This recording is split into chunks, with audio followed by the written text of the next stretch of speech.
Assalamualaikum warahmatullahi wabarakatuh. Halo semuanya, semoga kita semua masih diberikan kesehatan dan keselamatan untuk beraktivitas seperti biasanya. Baiklah, pada video kali ini kami dari kelompok 3 ingin membahas tentang materi dari ekonomi sektor publik, yaitu tentang pemerintah dan pelayanan kesehatan.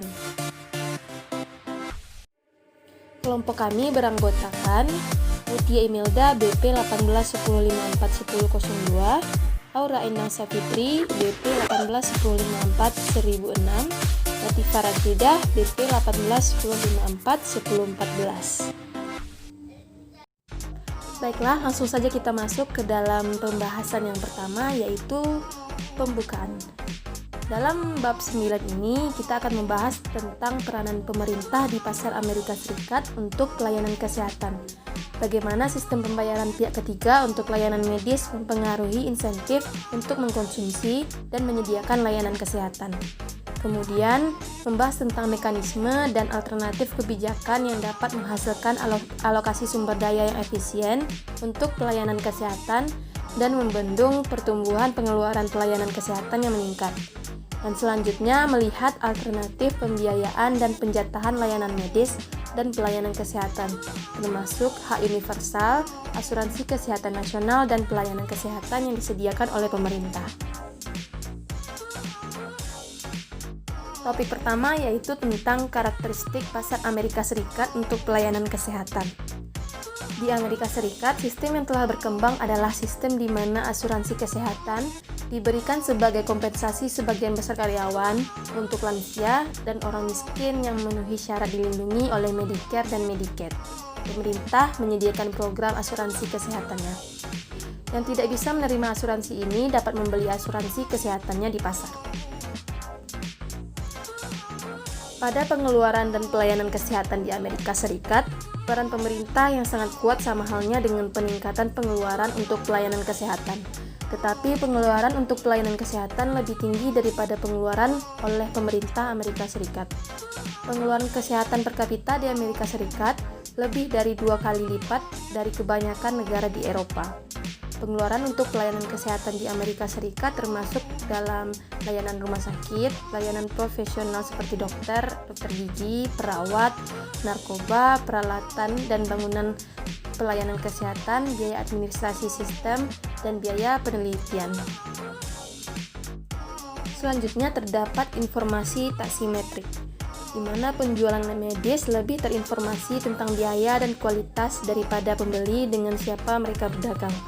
Informasi asimetris menyebabkan pengeluaran berlebih untuk menghindari penyumbatan yang ditemukan di sepertiga operasi melibatkan biaya yang melebihi manfaatnya. Masalahnya, pasien tidak diberikan informasi yang memadai tentang kemungkinan komplikasi dari prosedur. Prosedur yang memperpanjang hidup pasien yang sakit parah bisa lebih mahal daripada manfaatnya bagi pasien. Sistem pelayanan kesehatan berbasis asuransi, di mana pasien jarang menanggung biaya penuh untuk prosedurnya. Untuk risiko dan pasar asuransi kesehatan. Kebanyakan orang menghindari risiko, mereka lebih suka menanggung biaya asuransi yang tidak terlalu tinggi daripada menanggung risiko biaya tinggi akibat dari prospek yang tidak terduga.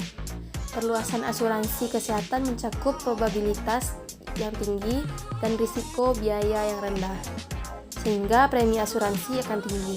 Biaya pertanggungan lebih mahal. Risiko yang terkait dengan penjualan asuransi kesehatan swasta membuat penyedia asuransi kesehatan gelisah saat memulai bisnis barunya. Selanjutnya yaitu pembayaran pihak ketiga. Sistem penyediaan perawatan kesehatan di Amerika Serikat dibiayai oleh pihak ketiga, di mana pihak ketiga ini bukan pembeli atau penjual pelayanan. Pembayaran pihak ketiga ini memiliki pengaruh pada intensif pasien menggunakan layanan medis dan intensif penyedia pelayanan kesehatan.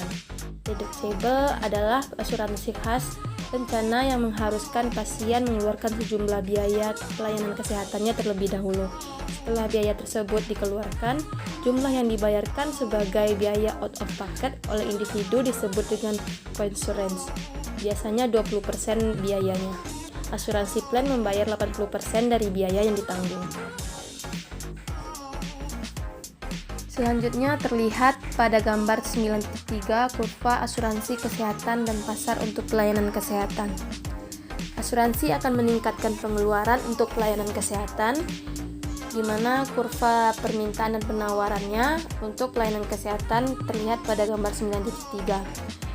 Jadi, tanpa asuransi kesehatan, pasien harus membayar tagihan medisnya dengan harga rata-rata keseimbangannya di P bintang, jumlah equilibrium terjual per tahunnya di Q bintang, dengan asumsi terjadi efisiensi produksi karena pada P bintang, pasar MSB sama dengan MSC. Dengan adanya asuransi yang disediakan oleh swasta dan pemerintah, harga per unit pelayanan kesehatan akan lebih rendah daripada P bintang tadi. Karenanya, setelah pasien memenuhi deductible, mereka hanya membayar sebagian kecil biaya layanan kesehatannya termasuk pelayanan lainnya. Kemudian, ketersediaan asuransi kesehatan menurunkan harga unit layanan dari P bintang ke P1 untuk pasien. Karena penurunan tersebut, kuantitas yang diminta meningkat dari Q bintang ke Q1, sehingga kuantitas yang ditawarkan pun meningkat. Untuk mencegah kekurangan di pasar, dilakukan penambahan sumber daya untuk meningkatkan ketersediaan layanan medis. Harga ke pemasok harus meningkat dari P bintang ke P2 dengan layanan Q1 per tahunnya. Total pengeluaran per tahun pada P bintang Q bintang menjadi P2 Q1. Oleh karena itu, pengeluaran pemerintah meningkatkan untuk pelayanan kesehatan. Total pengeluaran konsumen jauh lebih rendah setelah asuransi kesehatan. Jumlahnya diwakili oleh O P1 Q1. Jumlah yang dibayarkan oleh pihak ketiga pada area P1, P2, AB. Hasil asuransi kesehatan di Q1 unit yang diminta per tahun. Pada tingkat konsumsi tersebut, konsumsi ini MSC lebih besar daripada MSB. MSC di titik A adalah P2, MSB Q1 pada poin B hanya P1. MSC melebihi MSB dengan jumlah yang sama dengan jarak AB. Ini mewakili rata-rata layanan yang dibayarkan oleh pihak ketiga. Kemudian area BC mewakili hilangnya manfaat bersih dari penggunaan sumber daya yang dihasilkan dari keseluruhan lokasi sumber daya hingga produksi pelayanan kesehatan di luar titik di mana MSB jatuh ke MSC yang sama. Selanjutnya yaitu pembahasan fitur lain yang berkontribusi pada inefisiensi dan biaya pengobatan yang tinggi. Yang pertama yaitu asuransi malpraktek. Asuransi ini mempengaruhi biaya pelayanan kesehatan dan meningkatkan biaya asuransi malpraktek bagi para dokter. Biaya sebagian besar dibebankan kepada pasien sebagai biaya yang tinggi. Dokter melakukan pengujian pasien, kunjungan kantor, dan memelihara catatan yang ekstensif untuk melindungi diri dari kasus gugatan malpraktek. Tingkat asuransi yang tinggi dan efek dari tuntutan mengakibatkan penolakan perawatan pasien berisiko tinggi untuk melakukan prosedur berisiko tinggi. Yang kedua yaitu layanan kepada pasien yang tidak diasuransikan.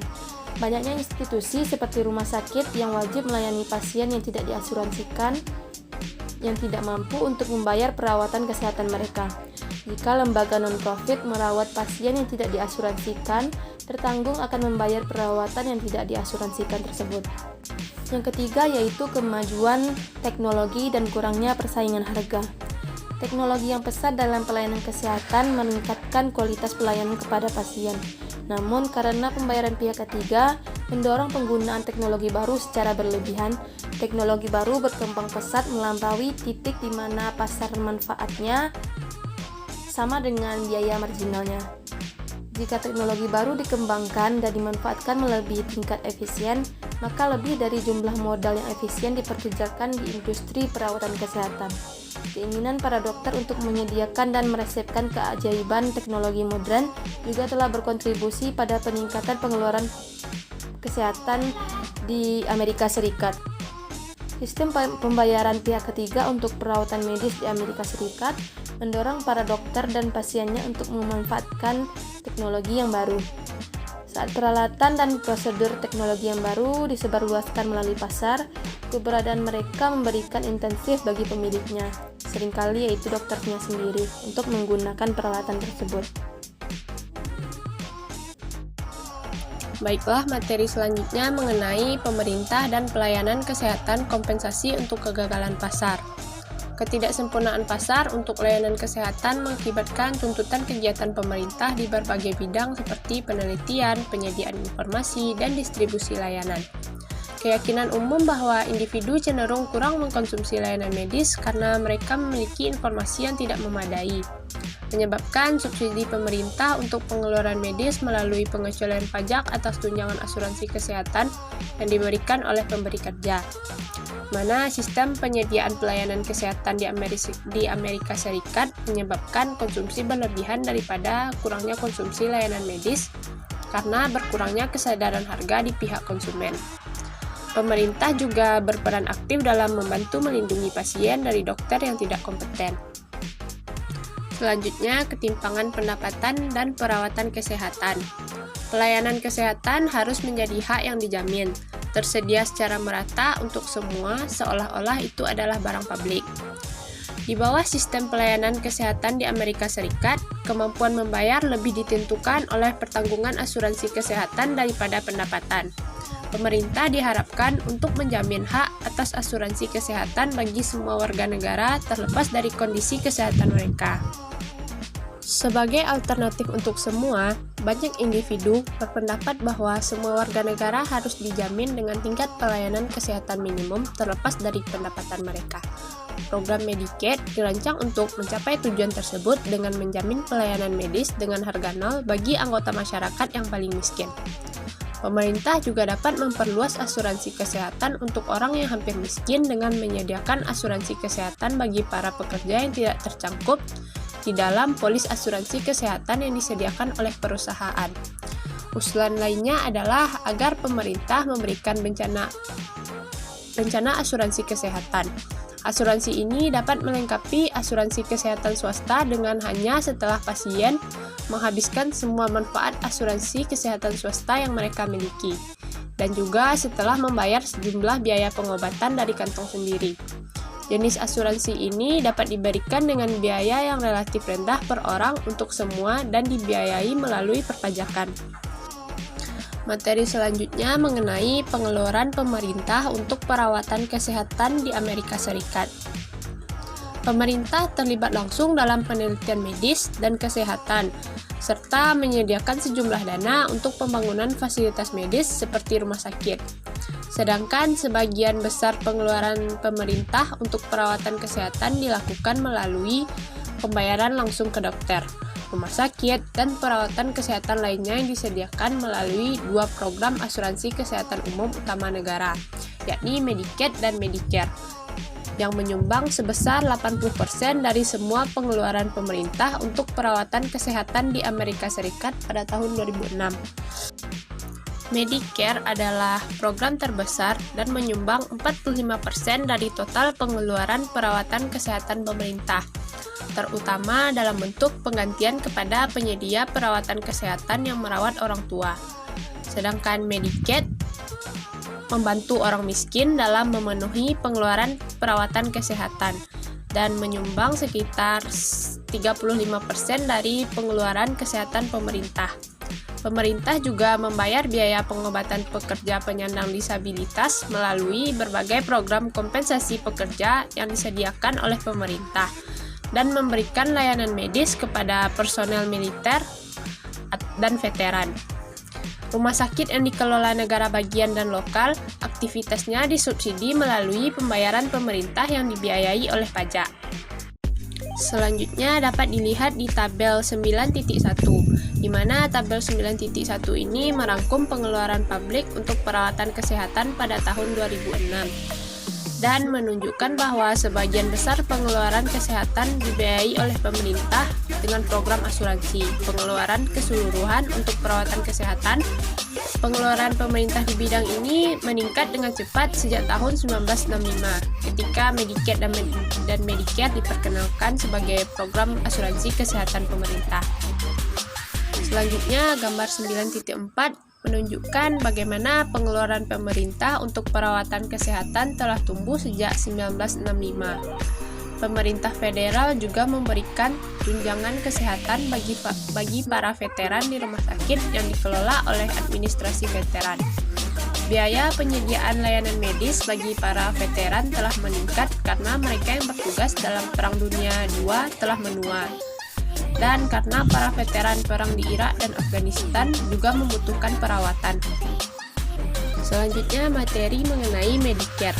Medicare adalah program hak pemerintah yang tersedia bagi semua orang yang memenuhi syarat, terlepas dari pendapatan mereka. Sekitar 85% orang tua adalah pendaftar di Medicare. Seseorang memenuhi syarat untuk Medicare pada usia 65 tahun. Jika telah membayar pajak gaji asuransi kesehatan HI untuk jangka waktu sekurang-kurangnya selama 10 tahun. Orang yang berusia di bawah 65 tahun dapat memenuhi syarat mendapatkan tunjangan Medicare jika mereka cacat atau jika mereka memiliki penyakit ginjal tahap akhir atau amyotrophic lateral sclerosis yang umumnya dikenal sebagai penyakit Lou Gehrig. Medicare adalah program terbesar dan menyumbang 45% dari total pengeluaran perawatan kesehatan pemerintah, terutama dalam bentuk penggantian kepada penyedia perawatan kesehatan yang merawat orang tua. Sedangkan Medicaid membantu orang miskin dalam memenuhi pengeluaran perawatan kesehatan dan menyumbang sekitar 35% dari pengeluaran kesehatan pemerintah. Pemerintah juga membayar biaya pengobatan pekerja penyandang disabilitas melalui berbagai program kompensasi pekerja yang disediakan oleh pemerintah dan memberikan layanan medis kepada personel militer dan veteran. Rumah sakit yang dikelola negara bagian dan lokal, aktivitasnya disubsidi melalui pembayaran pemerintah yang dibiayai oleh pajak.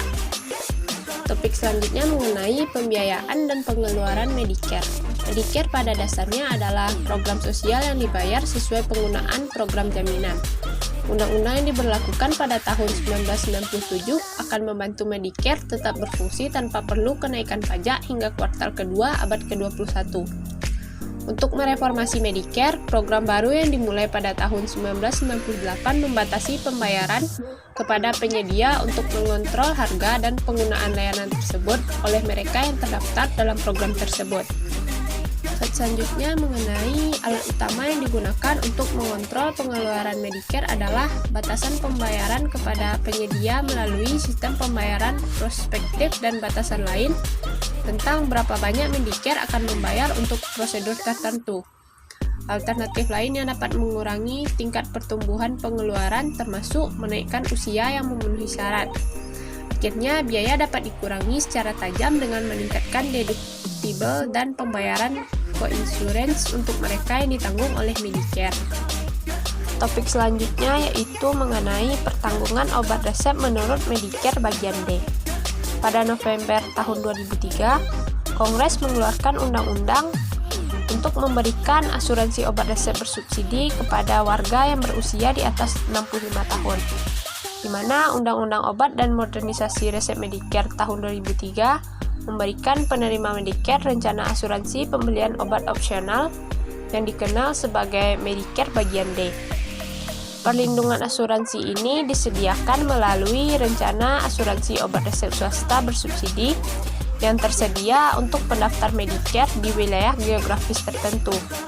Perlindungan obat resep bersubsidi ini dimulai pada 1 Januari tahun 2006. Bagian D baru juga memberikan subsidi untuk menutupi biaya resep bagi beberapa pendaftar Medicare berpenghasilan rendah yang sebelumnya obatnya itu ditanggung oleh Medicaid.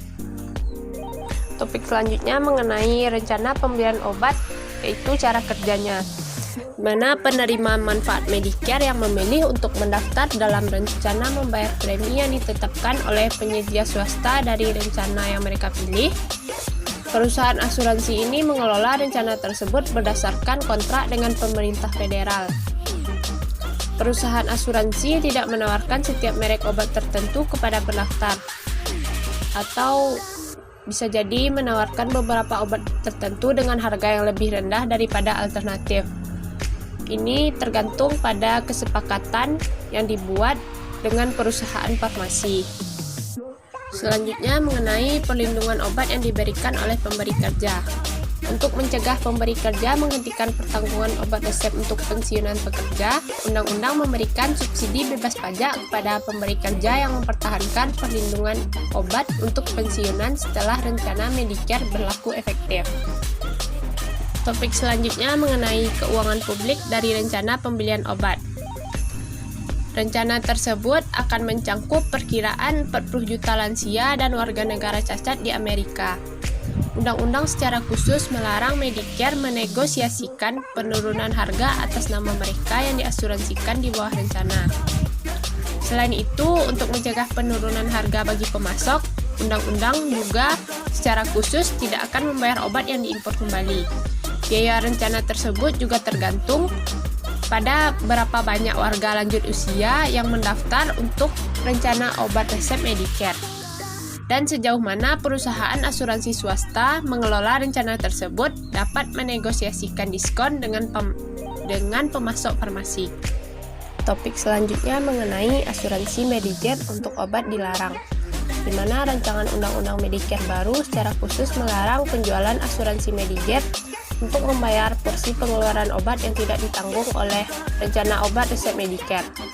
Larangan asuransi Medigap untuk obat-obatan menjamin bahwa penerima manfaat membayar sebagai jaminan sekurang-kurangnya sebagian dari harga obat yang mereka gunakan. Rencana tersebut juga dapat membatasi cakupan yang hanya pada daftar obat-obatan pilihan untuk mengendalikan biaya lebih lanjut. Topik pembahasan selanjutnya mengenai Medicare. Medicare juga merupakan program hak yang tersedia untuk banyak orang yang berpenghasilan rendah yang memenuhi kriteria kelayakan.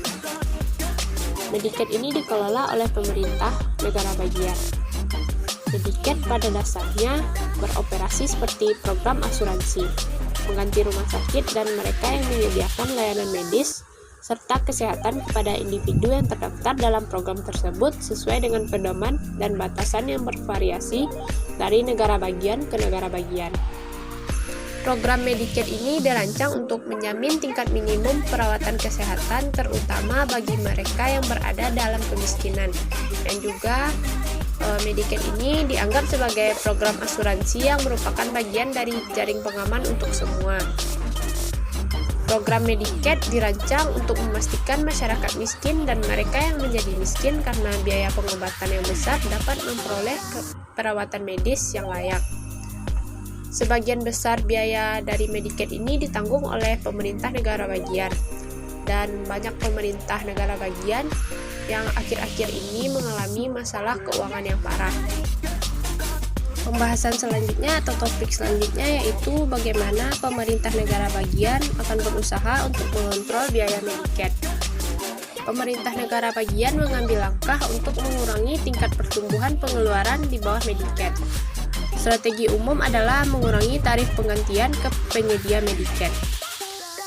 Dan beberapa negara bagian menegosiasikan pengaturan khusus dengan penyedia medis dan perusahaan farmasi untuk menurunkan harga atau menerima diskon kuantitas khusus, di mana pada tahun 2008 aturan Medicare diubah lagi menjadi memungkinkan pemerintah negara bagian untuk membebankan premi dan pembayaran bersama yang lebih tinggi untuk Medicare. Aturan baru ini akan mengizinkan skala geser untuk pembayaran bersama dengan pasien Medicare berpenghasilan tinggi yang membayar lebih, tetapi membatasi jumlah premi dan pembayaran bersama hingga maksimum 5% dari pendapatan keluarga. Topik selanjutnya yaitu mengenai keuangan pemerintah tidak langsung untuk perawatan kesehatan. Sebagian besar pengeluaran pelayanan kesehatan dibiayai oleh subsidi tidak langsung dari pemerintah.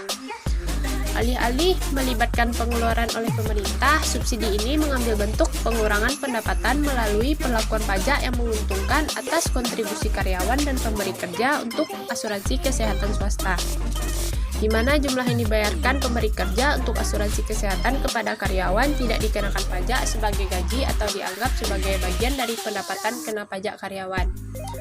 Juga dalam banyak kasus, ketika karyawan sendiri membayar sebagian dari premi asuransi kesehatan yang diberikan pemberi kerja untuk diri mereka sendiri atau tanggungan mereka, mereka menerima perlakuan pajak yang menguntungkan untuk pengeluaran tersebut. Dapat kita lihat pada gambar 9.5 ini menunjukkan bahwa perlakuan istimewa atas premi asuransi kesehatan oleh sistem pajak Amerika Serikat meningkatkan jumlah yang diminta oleh pemberi kerja yang menyediakan layanan asuransi kesehatan. Di gambar tersebut menunjukkan kurva permintaan asuransi kesehatan di negara tersebut. Anggaplah bahwa rata-rata majikan dapat membuat karyawan menjadi kaya dengan memberi mereka asuransi kesehatan yang biayanya 150 US dollar per bulan daripada membayar mereka sebesar 225 US dollar sebagai upah sebelum pajak. Majikan ini dapat menghemat sebesar 75 US dollar per karyawan per bulan dalam gaji dengan menyediakan asuransi kesehatan, bukan pendapatan uang. Yang mana akibatnya dengan mengurangi harga asuransi kesehatan bagi karyawan ini, jika disediakan untuk pemberi kerja dan membuatnya lebih murah bagi pekerja untuk memberikan kompensasi kepada mereka.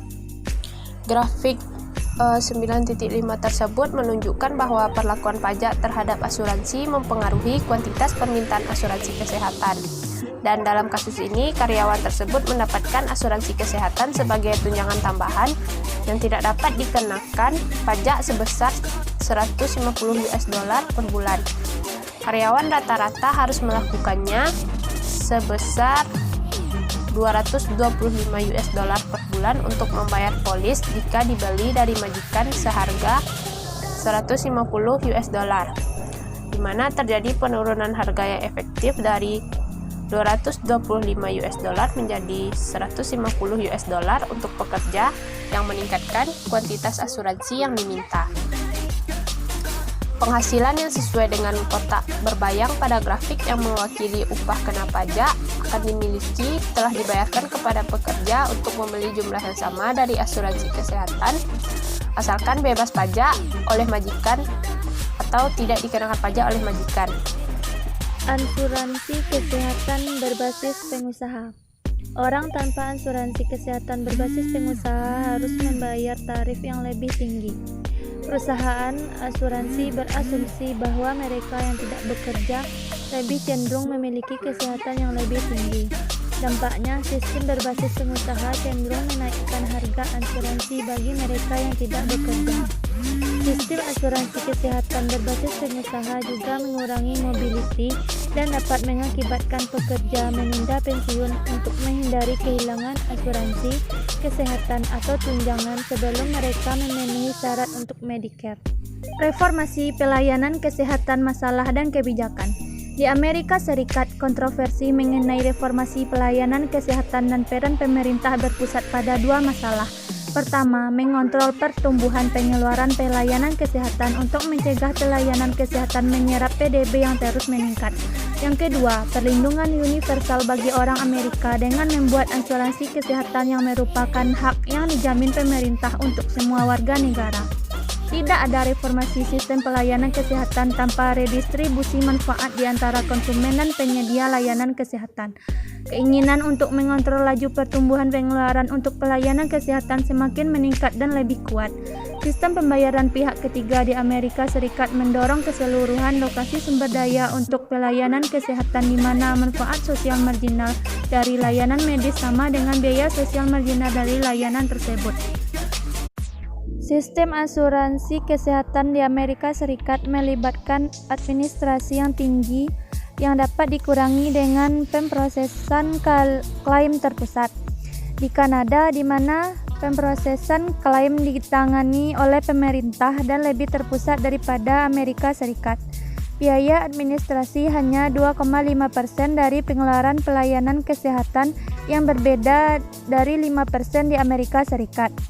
Kebijakan yang dapat digunakan untuk mengontrol pertumbuhan pengeluaran tentang pelayanan kesehatan yaitu efisiensi di pasar untuk pelayanan kesehatan tidak hanya dengan mengurangi alokasi sumber daya tetapi juga dengan meningkatkan campuran layanan yang diberikan oleh industri pelayanan kesehatan. Maka kita akan melakukan penyediaan asuransi kesehatan yang dibiayai pajak nasional seperti sistem yang digunakan di Inggris Raya. Menaikkan harga pelayanan kesehatan untuk konsumen, yaitu co-insurance dan deductible. Cara untuk mengontrol pengeluaran pelayanan kesehatan adalah dengan meningkatkan out-of-pocket price dari layanan tersebut kepada individu yang mengkonsumsinya. Dengan meningkatkan harga pelayanan kesehatan pada konsumen, kuantitas yang diminta akan menurun. Peningkatan cost sharing dari biaya pengobatan oleh pasien akan memberikan insentivitas untuk menghemat penggunaan pelayanan kesehatan. Menurunnya biaya medis yang dibayarkan oleh konsumen layanan ini menjadi penyebab utama dari kenaikan harga dan peningkatan volume layanan medis yang dikonsumsi. Sebuah studi klasik tentang pengeluaran pelayanan kesehatan oleh Rand Corporation di 1970-an dan awal 1980-an menemukan bahwa pengeluaran per orang untuk pelayanan kesehatan adalah 45% lebih tinggi dalam rencana asuransi yang tidak memerlukan pembagian biaya dibandingkan dengan sebuah rencana alternatif yang membutuhkan pembagian biaya 95%. Artinya, kesehatan asuransi hanya membayar 5% dari tagihan medis orang-orang yang diasuransikan hingga 1 tahun maksimum $1.000. Ada 2 cara untuk meningkatkan pembagian biaya konsumen. Pertama, dengan mengurangi jumlah yang dapat dikurangkan untuk yang harus dikeluarkan konsumen sebelum mereka memenuhi syarat pembayaran asuransi. Hal ini akan membuat konsumen relatif sehat dan menimbulkan biaya pelayanan kesehatan lebih sedikit daripada yang dapat dikurangkan. Kerugian dari meningkatkan jumlah yang dapat dikurangkan ini adalah dapat menghambat pasien untuk mencari pelayanan medis awal atau tes untuk gejala dan akan dapat menimbulkan biaya medis yang tinggi di masa depan. Yang kedua, dengan meningkatkan tingkat jaminan koin yang dibayarkan oleh konsumen, saat ini dilakukan kuantitas layanan medis yang diminta akan berkurang, begitu juga dengan kuantitas yang ditawarkan. Efeknya yaitu peningkatan nilai koinsurans. Gambar 9.6. Meningkatkan nilai koinsurans untuk asuransi meningkatkan harga dari P1 ke P2 untuk pasien dan mengakibatkan penurunan kuantitas pelayanan medis yang diminta. Saat ini terjadi file harga ke penyedia juga menurun dari P3 ke P4. Pengurangan kedua kuantitas dikonsumsi dan harga yang dibayarkan kepada penyedia menurunkan pengeluaran untuk pelayanan kesehatan. Ini mengurangi keseluruhan lokasi sumber daya untuk pelayanan kesehatan dan hilangnya manfaat bersih dari lokasi keseluruhan ini menurun dari jumlah yang diwakili oleh segitiga AB ke jumlah diwakili oleh lebih kecil segitiga ABE. Efek dari peningkatan nilai koinsurans diilustrasikan pada gambar 9.6. Misalkan koin tingkat jaminan awalnya ditetapkan pada 20% setelah deductible terpenuhi. Di level itu dari koinsurans, pembayar pihak ketiga menyerap 80% dari harga layanan medis sifat buruk bagi tertanggung. Jika koinsurans ditingkatkan menjadi 40%, kuantitasnya layanan medis yang diminta akan menurun sehingga mengurangi kuantitasnya. Pangsa harga layanan yang diserap pihak ketiga akan dikurangi menjadi 60%. Sebagai hasil dari peningkatan koinsurans, harga pasar pelayanan kesehatan rata-rata juga akan menurun. Layanan terkelola HMO dan cara pembatasan lainnya, kebebasan penyedia layanan kesehatan untuk meresepkan layanan dan pasien pemilih penyedia. Cara lain untuk mengontrol laju kenaikan layanan medis adalah dengan melakukan intervensi keputusan penyedia pelayanan medis dan pasien secara langsung melalui sistem pelayanan terkelola. Di bawah pelayanan terkelola, keputusan dokter dan kesehatan lainnya penyedia pelayanan ditinjau untuk menentukan apakah mereka sesuai untuk sabar. HMO biasanya menerima pembayaran kapitasi dari perusahaan asuransi kesehatan dengan siapa yang mereka kontrak. Untuk biaya tetap per pasien, HMO memberikan kompensasi pelayanan medis ekstensif untuk mereka yang dilayaninya. Karena laba HMO berbeda di antara pembayaran kapitasi dan biaya layanannya, ia memiliki keuangan insentif untuk meminimalkan biaya perawatan medis. Beberapa pemegang rencana asuransi kesehatan tradisional memperoleh layanan medis dari organisasi penyedia pilihan atau PPO, di mana pembayaran koinsurans oleh pasien lebih rendah dibandingkan dengan penyedia kesehatan lainnya. PPO masih beroperasi atas dasar ini biaya untuk layanan dan pasien. Mereka bebas memilih sendiri penyediaan pelayanan kesehatan mereka. Namun layanan yang diberikan oleh PPO dipantau oleh perusahaan asuransi kesehatan, sehingga memberinya kendali atas layanan yang ditentukan. Regulasi penetapan harga, persaingan, dan reimbursement dari rumah sakit dan dokter. Cara intervensi pemerintah yang paling langsung dan drastis di pasar pelayanan kesehatan untuk mengontrol pengeluaran adalah kontrol langsung terhadap harga dan ulasi dari volume layanan yang diberikan. Kontrol langsung menetapkan batasan pada jumlah penggantian kepada dokter untuk layanan yang mereka berikan. Pribadi di perusahaan asuransi biasanya membatasi penggantian biaya kepada dokter untuk prosedur yang disediakan. Selama periode 1984 sampai 1986, di mana tarif penggantian dokter sangat tinggi, oleh Medicare, tingkat pengeluaran dokter per pendaftar terus meningkat sekitar 10%. Ternyata juga bisa meningkatkan volume layanan yang mereka berikan kepada pasien Medicare untuk mengimbangi efeknya harga pendapatan mereka. Jalan pembayaran sistem yang digunakan oleh Medicare memberi rumah sakit pembayaran tetap per pasien untuk biaya yang diharapkan untuk merawat pasien dengan penyakit tertentu. Pembayaran tetap dikenal sebagai biaya DRG.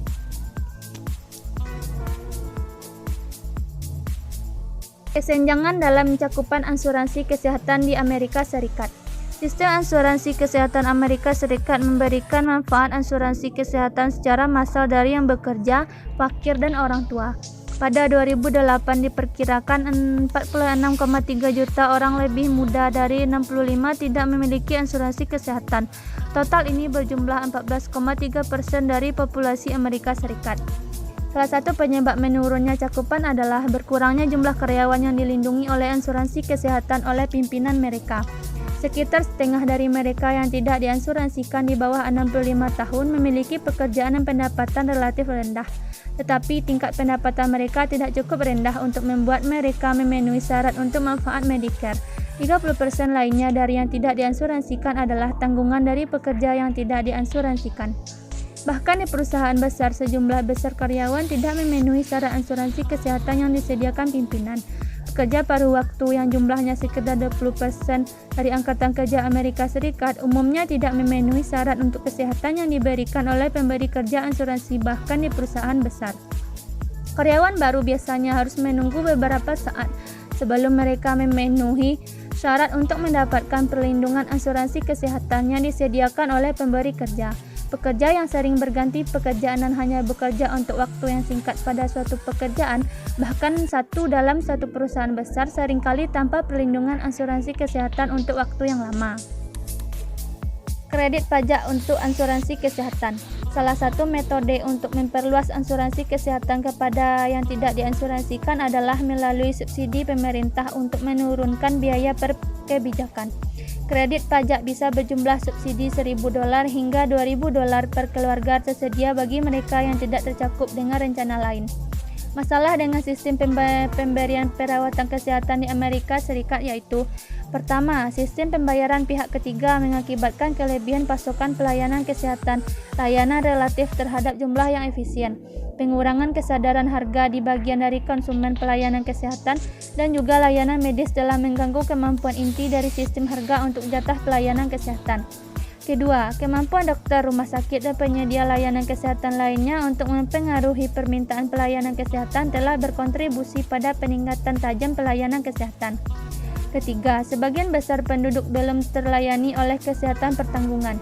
Pembiayaan biaya kesehatan untuk mereka yang tidak mampu membayar dialihkan ke mereka yang memiliki asuransi kesehatan premi asuransi yang lebih tinggi.